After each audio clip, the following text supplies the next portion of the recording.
રાજ્યનું પ્રધાનમંત્રી જનઔષધિ કેન્દ્ર બંધ થતા ગરીબ દર્દીઓ હેરાન, સત્તાવાળાઓ દ્વારા તાત્કાલિક કાર્યવાહીની માંગ।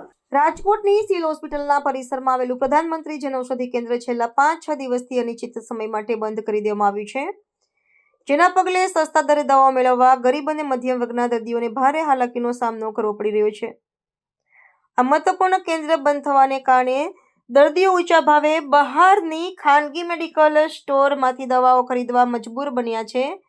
હોસ્પિટલ સંકુલમાં દવાઓનું આ મુખ્ય સ્ત્રોત બંધ થવાથી દરરોજ મોટી સંખ્યામાં દર્દીઓ નિરાશ થઈને પાછા ફરી રહ્યા છે। આ જનઔષધિ કેન્દ્રનું સંચાલન ગુજરાત રેડક્રોસ સોસાયટી દ્વારા કરવામાં આવે છે।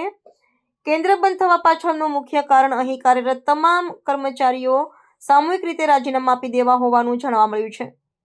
કર્મચારીઓના રાજીનામા બાદ તાત્કાલિક ધોરણે વૈકલ્પિક વ્યવસ્થા ગોઠવવામાં ન આવતા દર્દીઓની મુશ્કેલીઓ વધી છે। સિવિલ હોસ્પિટલમાં સારવાર લેવા આવતા દર્દીઓ જેમને લાંબા સમય સુધી નિયમિત દવાઓ લેવાની જરૂર હોય છે, તેમની આર્થિક સ્થિતિ પર અચાનક બંધથી ગંભીર અસર પડી છે।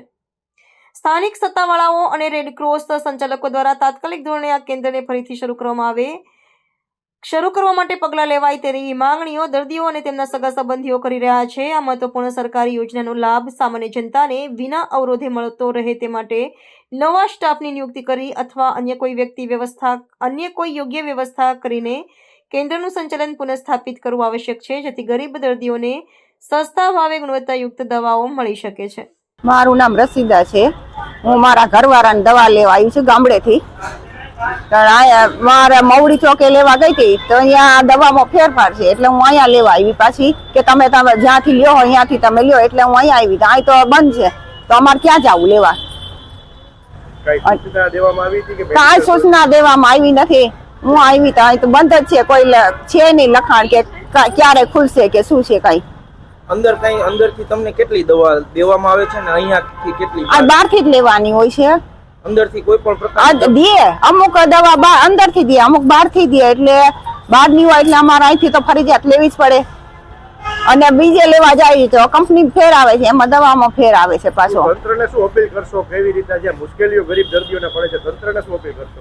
હવે શું આ ખુલ્લું રાખે, બીજું તો શું આપણે કઈ કે ખુલ્લું રાખે ને કોઈને તકલીફ ન પડે, બીજું તો અમારું કહેવાનો કોઈ અર્થ છે નહીં। ધવલભાઈ ક્યાંથી આવ્યા છો? અમરેલી જિલ્લો દામનગર। સિવિલમાં શું સારવાર માટે આવ્યા? એક ઓપરેશન કરવાનું હતું, તે અત્યારે દવા લેવા મોકલ્યો હતો, કાલ સાંજે મોકલ્યો હતો, કાલ સાંજનું બંધ છે મેડિકલ, એટલે હું અહીંયા આવ્યો ને અહીંયા કાકા વાકાને બધાને પૂછ્યું, મેં કીધું મેડિકલ બંધ છે। એક મેડિકલ છે એ બહુ દૂર છે અહીંથી, પછી તો અત્યારે આવ્યો ને તો હજી બંધ છે। સવારના 3-4 ધક્કા ખાધા છે, હજી બંધ છે, એટલે આના માટે ઉતાવળા કાંઈક કરાવવું પડે।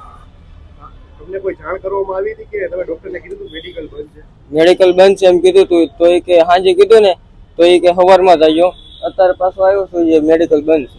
સારવાર ખાધા છે? 3-4 ધક્કા ખાધા।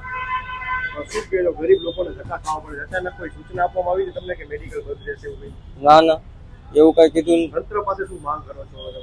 હા, જલ્દીમાં જલ્દી સલું થવું જોઈએ, બધા તકલીફ પડે, બધા બિચારા પેશન્ટને આમ થોડું દૂર જવું પડે છે।